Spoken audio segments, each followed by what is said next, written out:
सात नदिया परमा से मोर भैया अले रे नदी।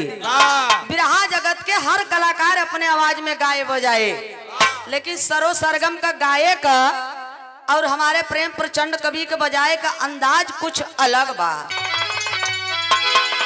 सात नदिया परमा से अरे मोर भैया अइले रे नाना दी, मोर भैया अइले रे नाना दी, तब पौना ही विधवा बाबा कैला रे छोटा की नानी।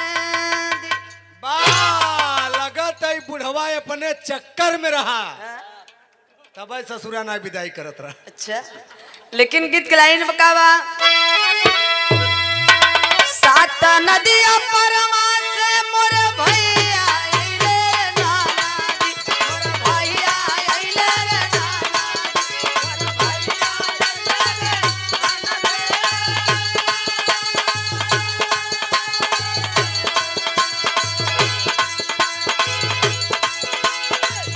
सात नदिया परमा से मोर भैया अइले रे नाना दी, मोर भैया अइले रे नाना दी, का पौना ही विधवा बाबा कैले रे छोटा की नानी।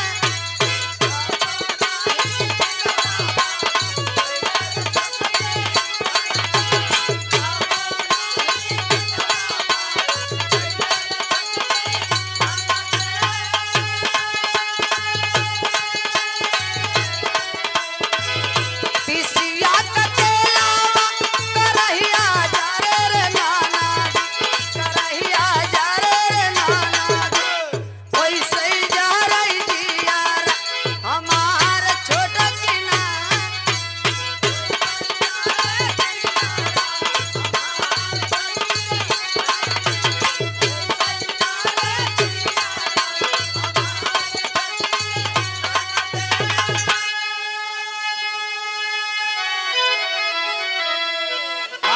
एकदम देसी चीज है, खाटी देसी तू है ही हो।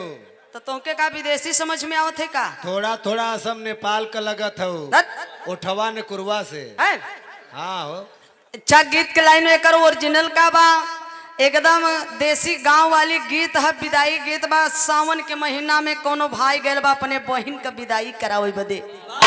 अच्छा, तो जब रिश्तेदार पहले ही आवल रसेदार, तो ओके अगल बगल के आदमी सहेज देता, भैया हमरे के रिश्तेदार आवत है, और चला आया बोलाई बतियाई बदे विदाई करावे बदे भैया गैल बटन। एहर जेठौत है ने एहर भसुर ससुर सब बैठल बा, बिचारी के हिम्मत ना जुटत है, कैसे जाई लोटा में पनिया लेके भैया के देई। तब वो हिम्मत कई के बिचारी लोटा में पानी मीठा लेके घूंघट काढ़ के जाए के अपने भैया के देत बा, ला भैया पनिया पी ला। बा लेकिन यहाँ तो झुटवा खोले बहो, तो के दुल्ही समझ में आवत है का? हाँ 2 मिनट बन जा, नहीं हमने गाँव बजावे के चल मिर्जापुर चलाए चल। अरे रे बैठा बैठा, ये लोग घूंघट कबो देखे नहीं हैं। हाँ एक नसीब नहीं भाई, जब देश का सीएम पीएम रड़ुआ है एकर जुआड़े नहीं करत है। तो देखा बहन बिचारी घूंघट ये लोग नहीं देखे हैं, तो तन दे हमरे पिछौड़ी बियाहे वाली हमारी देखा पिछौड़ी है, ये हमारे बियाहे वाली पिछौड़ी है। देखा देत बा पानी, ला भैया पनिया पी ला। ला सारे